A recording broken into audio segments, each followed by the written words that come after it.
Hello everybody, I'm Parvesh Shahid. In the very next video I'm going to start a lesson for class 12 students. Here I'm going to start the video on a figure of speech. Figure of speech intermediate में पूछे जाने वाले प्रश्न के अंतर्गत आता है. इसी क्रम में I'm going to start figure of speech. You know very well that figure of speech is also called poetic device or literary device. Children or students, this is used to beautify the poems or the literary pieces. Figure speech का प्रयोग सुंदर बनाने के लिए, कविताओं को सुंदर बनाने के लिए किया जाता है. मैं सबसे पहले फिगर स्पीच के बारे में बताना चाह रहा हूँ.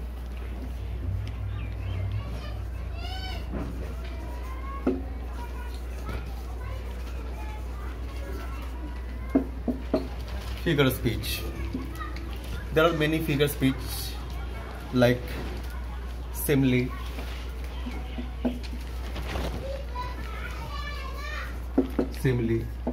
metaphor,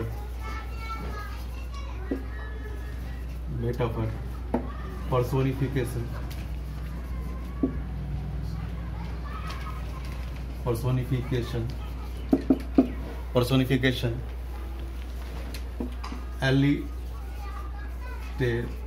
alliteration,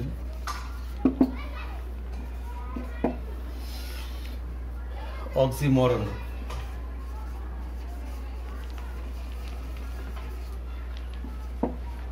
imagery,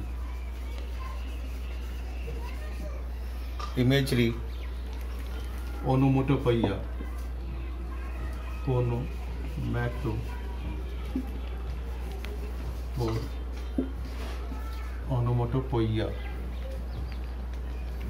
and others.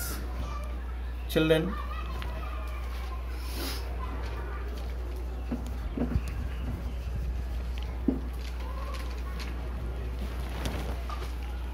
आज मैं आप सबको सबसे पहले सिमिली के बारे में बताना चाह रहा हूँ. सिमिली, जो word itself says something about simile. Simile का मतलब होता है कि तुलना करना. जब किसी दो असामान्य वस्तु में समान गुण के लिए तुलना किया जाता है तो ऐसे फिगर स्पीच को सिमिली कहते हैं. उदाहरण के लिए he is like his father. He is example. He is like his father. He is like his father. So here like has been used. Like का प्रयोग किया गया है तो अलग अलग व्यक्तियों या वस्तुओं में तुलना करने के लिए. उदाहरण के लिए यहाँ कहा गया है he is like his father. he किस तरह से है तो वो अपने पिता की तरह है. वह कैसा है तो वो अपने पिता की तरह है. तो दोनों में एक समान गुण है कि वो या तो अच्छाई के मामले में तुलना किया जा रहा है या किसी लंबाई के सेंस में या किसी और सेंस में तुलना किया जा रहा है जो उसकी कुछ गुण जो अपने पिता की तरह है. इस गुण के कारण दोनों का तुलना किया जाता है. So when two different things or two different persons are compared for one singular characteristics in both of them, और like और as का प्रयोग करके जब तुलना किया जाता है, like या as का प्रयोग करके जब तुलना किया जाता है तो असमान चीज़ों में एक समान गुण के लिए या दो व्यक्तियों में एक समान गुण के लिए जब तुलना किया जाता है तो ऐसे फिगर स्पीच को सिमिली कहते हैं. Next example, she is as beautiful as the moon. She is as beautiful as the moon. Here she has been compared with the moon using as. As has been used twice. 2 bar as का प्रयोग किया गया. she का तुलना किसी किया जा रहा है? moon से किया जा रहा है. दो असामान्य चीज़ है, लेकिन दोनों के अंदर एक सिमिलर थिंग वो है कि दोनों के अंदर ब्यूटी है। ब्यूटी दोनों के अंदर है। एक शी है जो एक मैन है, लेडी है, और लेडी का तुलना मून से किया जाता है। मून जो है non living thing, moon non living thing है, लेकिन दोनों के अंदर एक समान गुण के लिए तुलना किया जा रहा है। तो ऐसे फिगर स्पीच को सिमिली कहते हैं, जिसमें लाइक और एज का प्रयोग करके जब दो समान गुण, दो अलग अलग असमान गुण वाले दो अलग अलग तरह की वस्तुओं में, ये दो अलग अलग तरह के व्यक्तियों में जब तुलना किया जाता है एक समान गुण के लिए, तो ऐसे फिगर स्पीच को सिमिली कहते हैं। नेक्स्ट और next topic, next portion is metaphor. Metaphor भी एक फिगर स्पीच है जिसमें दो अलग अलग असमान वस्तुओं या दो अलग अलग व्यक्तियों में तुलना किया जाता है। जैसे विलियम शेक्सपियर के drama as we like it का एक भाग है,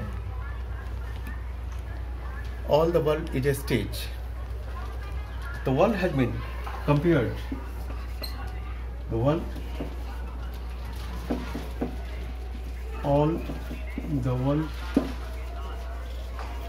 all the world is on a stage. Here the world has been compared with a stage without using the word like or as. Children, जब हम metaphor की बात करते हैं तो ये भी एक फिगर स्पीच है जिसको पोएटिक डिवाइस या लिटरेरी डिवाइस कहते हैं, लेकिन इसमें सिमिली से थोड़ा अलग क्या हो जाता है कि इसके अंदर हम लाइक और एज का प्रयोग नहीं करते हैं, लाइक और एज का प्रयोग नहीं करते हैं, और बिना लाइक और एज शब्द का प्रयोग किए हुए हम तुलना करते हैं, तो इस तुलना को इनडायरेक्ट कंपैरिजन कहते हैं। सिमिली डायरेक्ट कंपैरिजन है, लेकिन मेटाफर इनडायरेक्ट कंपैरिजन है। यहाँ ऐसा लगता है कि हम डायरेक्टली ऐसा कह रहे हैं, लेकिन इनडायरेक्टली हम कंपैरिजन कर रहे होते हैं, कंपेयर कर रहे होते हैं, इसलिए हम इसको मेटाफर कहते हैं। नेक्स्ट एग्जाम्पल सेम पोएम में से है कि all men and women, all men and women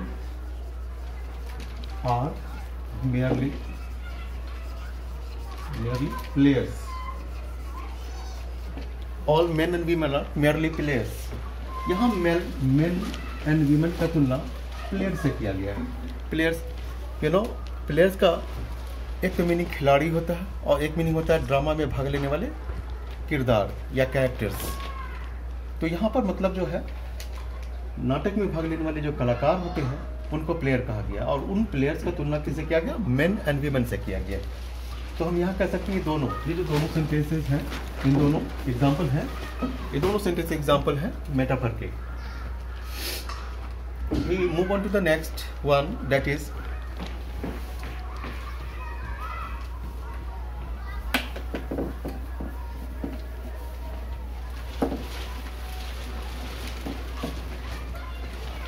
अब हम चलते हैं अपने वीडियो के अगले हिस्से में। First two has been completed. Now we are moving on to the third one, that is personification. Personification की तरफ हम बढ़ते हैं। जब कविता में जब किसी नॉन लिविंग थिंग को लिविंग थिंग की तरह कुछ एक्टिविटीज करते हुए जब प्रस्तुत किया जाता है, तो ऐसे यूज ऑफ फिगर स्पीच को पर्सोनिफिकेशन कहते हैं। जब किसी जो नॉन लिविंग थिंग होते हैं, तो उन चीज़ों का को ऐसे दिखाया जाता है जैसे कि वो मानव जैसे या किसी लिविंग थिंग की तरह जो मूवेबल होते हैं उनकी तरह कैरेक्टरिस्टिक्स या उनकी एक्टिविटीज़ को ऐसे दिखाया जाता है, ऐसे प्रेजेंट किया जाता है जैसे कि वो मानव हो या ऐसे एनिमल हो या ऐसे कुछ हो जो एक्टिविटी कर सकते हैं, उनकी तरह दिखाया जाता है।